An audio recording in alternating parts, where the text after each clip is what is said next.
Hiremannapura cluster ಮಟ್ಟದ ಪ್ರಾಥಮಿಕ ಮತ್ತು ಪ್ರೌಢಶಾಲೆ ಪ್ರತಿಭಾ ಕಾರಂಜಿ ಹಾಗೂ ಕಲೋತ್ಸವ ಕಾರ್ಯಕ್ರಮ. ಕುಷ್ಟಗಿ ತಾಲೂಕಿನ ಸಮೀಪದ ಗುಮ್ಮಗೇರ ಗ್ರಾಮದಲ್ಲಿ ಸರ್ಕಾರಿ ಹಿರಿಯ ಪ್ರಾಥಮಿಕ ಶಾಲೆಯ ವತಿಯಿಂದ ಕನ್ನಡ ಸಾಹಿತ್ಯ ಭವನ ಗುಮ್ಮಗೇರ ಸಭಾಂಗಣದಲ್ಲಿ ನೆರವೇರಿದ 2025 ಮತ್ತು 26ನೇ ಸಾಲಿನ ಹಿರೇಮನ್ನಾಪುರ ಕ್ಲಸ್ಟರ್ ಮಟ್ಟದ ಪ್ರಾಥಮಿಕ ಮತ್ತು ಪ್ರೌಢಶಾಲೆ ಪ್ರತಿಭಾ ಕಾರಂಜಿ ಹಾಗೂ ಕಲೋತ್ಸವ ಕಾರ್ಯಕ್ರಮ. ಭಾರತೀಯ ಸಂವಿಧಾನದ ದಿನ ಪ್ರಯುಕ್ತ ಸಂವಿಧಾನದ ಪೀಠಿಕೆಯ ಪ್ರತಿಜ್ಞೆ ಮಾಡುವ ಮೂಲಕ ಅದ್ದೂರಿಯಾಗಿ ಜರುಗಿತು. ಈ ಕಾರ್ಯಕ್ರಮದಲ್ಲಿ ಪ್ರಾಸ್ತಾವಿಕವಾಗಿ ಸಿಆರ್ಪಿ ಬಸವರಾಜ ಕುಂಬಳಾವತಿ ಮಾತನಾಡಿದರು. ಇಸಿಒ ಶಿವಾನಂದ ಪಂಪಣ್ಣನವರು ಕಾರ್ಯಕ್ರಮದ ಕುರಿತು ಮಾತನಾಡಿದರು. ಈ ಕಾರ್ಯಕ್ರಮವನ್ನು ಉದ್ದೇಶಿಸಿ ಗ್ರಾಮ ಪಂಚಾಯಿತಿ ಅಧ್ಯಕ್ಷ ಪರಸಪ್ಪ ಗಂಗನಾಳ್ ತಮ್ಮ ಅನಿಸಿಕೆಯನ್ನ ಹಂಚಿಕೊಂಡರು. ಈ ಸಂದರ್ಭದಲ್ಲಿ ಕಾರ್ಯಕ್ರಮಕ್ಕೆ ಆಗಮಿಸಿದ ಗಣ್ಯರನ್ನ ಸನ್ಮಾನಿಸಲಾಯಿತು. ಕಾರ್ಯಕ್ರಮದ ನಿರೂಪಣೆಯನ್ನ ಶಿಕ್ಷಕಿಯರಾದ ಗೀತಾ ಜಂಟ್ಲಿ ಹಾಗೂ ಅಕ್ಕಮಹಾದೇವಿ ನಿರೂಪಣೆಯನ್ನ ನಿರ್ವಹಿಸಿದ್ದಾರೆ. ಈ ಸಂದರ್ಭದಲ್ಲಿ ಎಸ್ಡಿಎಂಸಿ ಅಧ್ಯಕ್ಷ ರಾಜಾಸಾಬ್ ಬಾವಿಕಟ್ಟಿ ಕಾರ್ಯಕ್ರಮದ ಅಧ್ಯಕ್ಷತೆಯನ್ನ ವಹಿಸಿದ್ರು. ಹಾಗೂ ಸರ್ವ ಸದಸ್ಯರು, ಗ್ರಾಮ ಪಂಚಾಯಿತಿ ಉಪಾಧ್ಯಕ್ಷೆ ಲಕ್ಷ್ಮವ್ವ ಮರಿಯಪ್ಪ ಚಿಪ್ರಿ ಮತ್ತು ಊರಿನ ಶಿಕ್ಷಣ ಪ್ರೇಮಿಗಳು ಹಾಗೂ ಕಂದಕೂರು, ನಾಗರಾಳ, ಗುಮ್ಮಗೇರ, ಹಂಚಿನಾಳ, ಗಂಗನಾಳ, ಹಿರೇಮನ್ನಾಪುರ, ಗುಡದೂರು, ನೀರಲೊಟ್ಟಿ, ನವಲಹಳ್ಳಿ ಹಾಗೂ ಏಕಲವ್ಯ ನಗರ, ವಾಲ್ಮೀಕಿ ನಗರ, ಹಿರೇಮನ್ನಾಪುರ ಶಾಲೆಯ ಶಿಕ್ಷಕರು ಹಾಗೂ ವಿದ್ಯಾರ್ಥಿಗಳು ಪಾಲ್ಗೊಂಡಿದ್ದರು. ಸ್ವಲ್ಪ ತಡವಾಗಿ ಬಂದು ಬಿಇಒ ಉಮಾದೇವಿ, ಬಸಾಪುರ ಪ್ರತಿಭಾ ಕಾರಂಜಿ ತಾಲೂಕಾ ನೋಡಲ್ ಅಧಿಕಾರಿ ರಾಘವಪ್ಪ, ಶ್ರೀರಾಮ ಹಾಗೂ ಅಮರೇಗೌಡ ಸಣ್ಣ ನಿಂಗಪ್ಪನವರು, ಪ್ರಾಥಮಿಕ ಶಾಲಾ ಶಿಕ್ಷಕರ ಪತ್ತಿನ ಸಹಕಾರ ಸಂಘ ಸದಸ್ಯರು ಶಾಲಾ ಮಕ್ಕಳ ಪ್ರತಿಭಾ ಕಾರಂಜಿಯಲ್ಲಿ ಭಾಗವಹಿಸಿದ್ರು. Bureau report, Kushtagi. ಸರ್ವಾಂಗೀಣ ಅಭಿವೃದ್ಧಿ ಶಿಕ್ಷಣ. ಈಗ ಒಂದು ಮಗು ಶಾಲೆಯಲ್ಲಿ ದಡ್ಡ ಆದನ ಅಂದ ತಕ್ಷಣ, ಓದಕ್ಕೆ ಬರೆಯಕ್ಕೆ ಸರಿಯಾಗಿ ಬರಲ್ಲ ಅಂದ ತಕ್ಷಣ ಅವನನ್ನು ದಡ್ಡ ಅಂತ ಗುರ್ಸಕ್ಕಾಗಿಲ್ಲ. ಯಾಕಂದ್ರೆ ಅವನಲ್ಲಿ ಹಲವಾರು ಪ್ರತಿಭೆಗಳಿರ್ತವೆ. ಒಬ್ಬನಲ್ಲಿ ಓಡುವಂಥ ಶಕ್ತಿ ಇರ್ತದೆ, ಒಬ್ಬನಲ್ಲಿ ಆಡುವಂಥ ಶಕ್ತಿ ಇರ್ತದೆ, ಒಬ್ಬನ ಡ್ಯಾನ್ಸ್ ಮಾಡುವಂಥ ಶಕ್ತಿ ಇರ್ತದೆ, ಒಬ್ಬನಲ್ಲಿ ಚಿತ್ರಕಲೆ ಬಿಡಿಸುವಂಥ ಶಕ್ತಿ ಇರ್ತದೆ, ಒಬ್ಬನ ಮೂರ್ತಿಯನ್ನು ಸೃಷ್ಟಿ ಮಾಡುವಂಥ ಒಂದು ಪ್ರತಿಭೆ ಇರುತ್ತೆ. ಹಾಗಾಗಿ ಅವುಗಳ ಎಲ್ಲ ಒಂದೊಂದು ಪ್ರತಿಭೆಯನ್ನು ಇವತ್ತು ಮಗುವಿನಲ್ಲಿ ಅದೇನು ಬೆಳೆಯ ಸರಿ ಮೊಳಕೆಯಲ್ಲೇ ನೋಡಂತೆ. ಹಾಗಾಗಿ ಚಿಕ್ಕಂದಿನಿಂದಲೇ ಆ ಪ್ರತಿಭೆಯನ್ನು ಗುರುತಿಸಿದಾಗ ಆ ಮಗುಗೆ ಆ ಥರ ಒಂದು ಟ್ರೈನಿಂಗ್ ಕೊಟ್ಟು ಆ ಮಗುವನ್ನ ಎತ್ತರಕ್ಕೆ ಒಯ್ಬೋದು.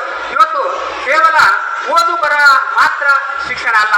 ಅದಕ್ಕೇನು ಹೇಳ್ತಂದ್ರೆ ಓದು ಒಕ್ಕಾಲು, ಬುದ್ಧಿ ಮುಕ್ಕಾಲಂತೆ. ಇವತ್ತು ಮುಖ್ಯವಾಗಿ ಓದೋದಕ್ಕಿಂತ ಬುದ್ಧಿ ಇವತ್ತು ಬೆಳೆಯುತ್ತೆ. ಇವತ್ತು ನೋಡಿ, ಕಡಿಮೆ ಓದಿರ್ತಕ್ಕಂಥ ನಮ್ಮ ರಾಜ್ಕುಮಾರ್ ಅವರು ಇವತ್ತು ಚಿತ್ರರಂಗದಲ್ಲಿ ಪ್ರತಿಭೆಯನ್ನು ಸಾಧಿಸಿ ಭಾಗ್ಯ ಪ್ರಶಸ್ತಿಯನ್ನು ಪಡ್ಕೊಂಡ್ರು. ಮತ್ತು ಏನೇ ಓದಿರ್ತಕ್ಕಂಥ ಬಹಳ ಜನಗಳು ಹಲವಾರು ಪ್ರತಿಭೆಯನ್ನು ಹೊಂದಿರೋದನ್ನು ಇವತ್ತು ನಾವು ನೋಡ್ತಾ ಇದ್ದೀವಿ. ಇವತ್ತು ಅದಕ್ಕೆ ಏನು ಹೇಳ್ತಾರೆ ಅಂದರೆ, ಇವತ್ತು ನಮಗೆಲ್ಲ ಗೊತ್ತಿರ್ಬೋದು, ಇವತ್ತು ಇಲ್ಲೇ ನಮ್ಮ ದೇಶದಲ್ಲಿ ಇರ್ತಕ್ಕಂಥ ಎಲ್ಲ ಮಿನಿಸ್ಟರ್ಗಳನ್ನ ನೋಡ್ರಿ, MLAಗಳನ್ನ, MP ಗಳನ್ನ ನೋಡ್ರಿ, ಅವರವರ ಎಜುಕೇಷನ್ ನೋಡ್ರಿ, ಅವ್ರವ್ರ ಮಾರ್ಕ್ಸ್ಗಳನ್ನ ನೋಡ್ರಿ. ಹಾಗಾಗಿ ಅವ್ರು ಕಡಿಮೆ ಇದ್ದು ಕೂಡ ಇವತ್ತು ಈ ದೇಶವನ್ನು ಆಳ್ತಾ ಇದ್ದಾರೆ.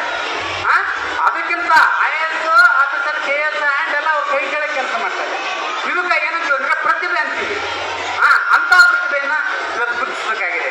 ಇವತ್ತು ಒಂದು ಮಗುವಿನಲ್ಲಿ, ಒಂದು ಬೀಜದಲ್ಲಿ ಒಂದು ಮೊಳಕೆ ಹೊಡೆದು ಸಸಿಯಾಗಿ, ಗಿಡವಾಗಿ, ಮರವಾಗಿ, ಹೂವಾಗಿ, ಹಣ್ಣು ಕೊಡುವಂಥ, ಫಲ ಕೊಡುವಂಥ ಶಕ್ತಿ ಏನು ಒಂದು ಜಸ್ಟ್ ಬೀಜದಲ್ಲಿ ಅಡಗಿರುತ್ತೆ. ಅದಕ್ಕೆ ನಾವು ಒಂದೊಂದು ಹಂತವಾಗಿ ಒಂದೊಂದು ಪರಿಸರವನ್ನು ಸೃಷ್ಟಿ ಮಾಡಿದಾಗ ಮಾತ್ರ ಅದು ಫಲ ಕೊಡುವಂತೆ ಆಗುತ್ತೆ. ಹಾಗೆ ಕೂಡ ಮಗುವು ಕೂಡ ಯಾವ ಶಕ್ತಿ ಅಡಗಿದೆ ಅಂತ ಈ ಚಿಕ್ಕನಿಂದನೇ ಅದಕ್ಕೆ ಒಂದೊಂದೇ ಪ್ರತಿಭೆನ ಗುರುತಿಸಿ ನಮ್ಮ ನಿನ್ನನ್ನು ಕಳಿಸ್ಲಿಕ್ಕೆ ನಮ್ಮಲ್ಲಿ ಶಾಲೆಯಲ್ಲಿ ಯಾರೂ ಇಲ್ಲ. ಅದಕ್ಕಾಗಿ ನೀವು ಬೇರೆ ಶಾಲೆಗೆ ಹಚ್ಚು ಅನ್ನುವಂಥದ್ದನ್ನ ಆ ಪತ್ರದಲ್ಲಿ ಬರದೈತೆ ಅಂತ ಮಗುಗೆ ಹೇಳ್ತಾಳ. ಅವಾಗ ಅವ ತಾಯಿ ಹೇಳ್ತಾಳ, ಆ ಮಗುವನ್ನ ತಾನೇ ಸೃಷ್ಟಿ ಮಾಡ್ತಾಳ, ತಾನೇ ಕಲಿಸ್ತಾಳ, ತಾನೇ ಎಲ್ಲ ವಿದ್ಯಾಭ್ಯಾಸವನ್ನ ತಾನೇ ಮಾಡ್ತಾಳ. ಎಲ್ಲ ವಿದ್ಯಾಭ್ಯಾಸನ ತಾನೇ ಮಾಡಿ ಒಂದು ಉನ್ನತವಾದಂಥ ನೋಬೆಲ್ ಪ್ರಶಸ್ತಿ, ನೋಡಿ, ಉನ್ನತವಾದಂಥ ನೋಬೆಲ್ ಪ್ರಶಸ್ತಿಗೆ ಬರೋ ಹಾಗೆ ಆ ತಾಯಿ ಕಲಿಸಿ ಉನ್ನತವಾದಂಥ ನೋಬೆಲ್ ಪ್ರಶಸ್ತಿಯನ್ನು ಪಡಿಲಿಕ್ಕೆ ಕಾರಣೀಕರ್ತರಾಗ್ತಾರೆ. ಅವ್ರು ಯಾರಪ್ಪ ಅಂದ್ರೆ ಐನ್ಸ್ಟೀನ್ ಅಂತ. ನಿಮ್ಗೆ ಗೊತ್ತಿರಲಿ ಮಗುವೆ, ಐನ್ಸ್ಟೀನ್ ನೋಬೆಲ್ ಪ್ರಶಸ್ತಿಯನ್ನು ತಗೊಂಡಾರ. ಯಾವ ಶಾಲೆಯ ಮಗುವನ್ನ ಹೊರಗೆ ಕಳಿಸ್ತಾಳೋ ಅದ ತಾಯಿ ಆತ್ಮಸ್ಥೈರ್ಯವನ್ನು ಮಕ್ಕಳಲ್ಲಿ ತುಂಬಿ ನೋಬೆಲ್ ಪ್ರಶಸ್ತಿ ಪಡ್ಕೊಳ್ತಾಳ ಅಂತಂದ್ರೆ ಎಂಥ ಅದ್ಭುತವಾದಂಥ ತಾಯಿ ಇರಬೇಕು ಅಂತ. ನೋಡಿ, ಒಂದು ಯಾಕೆ ಈ ಮಾತು ಹೇಳ್ತೀನಿ ಅಂತಂದ್ರೆ, ಆ ಮಗು ಅವರ ತಾಯಿ ತೀರ್ಕೊಂಡ್ಮೇಲೆ ಆ ಪೆಟ್ಟಿಗೆಯಲ್ಲಿರ್ತಕ್ಕಂಥ ಕಾಗದ ಏನು ಹೆಡ್ ಮಾಸ್ಟರ್ ಬರೆದಿದ್ರು ಆ ಪತ್ರವನ್ನ ನೋಡ್ತಾರೆ.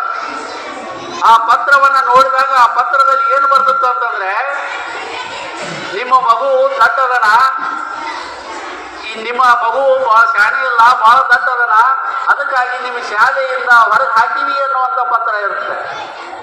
ಅದಕ್ಕೆ ನಮ್ಮಲ್ಲಿ ಇರ್ತಕ್ಕಂಥ ಏನು ಮಕ್ಕಳು ಯಾವ ದಡ್ಡ ಅನ್ನೋಕೆ ಬರೋದಿಲ್ಲ, ಆ ಮಗುವಿನ ಏನಪ್ಪಾ ಅಂತಂದ್ರೆ ಪ್ರತಿಭೆ ಇರ್ತೈತೆ. ಆ ಪ್ರತಿಭೆಯನ್ನು ಗುರುತಿಸುವಂಥ ಕೆಲಸವನ್ನ ನಾವೆಲ್ಲರೂ ಮಾಡಬೇಕಾಗತ್ತೆ. ಅದಕ್ಕೆ ಯಾವ ಮಗು ದಡ್ಡರಲ್ಲ, ಯಾವ ಮಗು ಅತಿ ಕೀಳುಮಟ್ಟದಲ್ಲಿಲ್ಲ, ಯಾವ ಮಗು ಏನೂ ಬರೋದಿಲ್ಲ ಅನ್ನುವಂಥ ಪ್ರಶ್ನೆ ಬರಬಾರ್ದು ಅನ್ನೋದಕ್ಕೆ ಈ ಉದಾಹರಣೆ ನಿಮಗೆ ಕೊಟ್ಟಿದ್ದು ಮಕ್ಕಳೇ. ಒಂದು ಹೇಳಲಿಕ್ಕೆ ಬಯಸ್ತೇನೆ, ಎಲ್ಲರೂ ಇಲ್ಲಿ ಬಂದಿದ್ದೀರಿ, ಎಲ್ಲರೂ ನಿರ್ಣಾಯಕರಾಗಿದ್ದೀರಿ. ಆ ನಿರ್ಣಾಯಕ ಹೆಂಗಿರ್ಬೇಕು ಅಂತಂದ್ರೆ ಯಾವ ಮಗುವಿಗೂ ಅನ್ಯಾಯ ಆಗಬಾರ್ದು.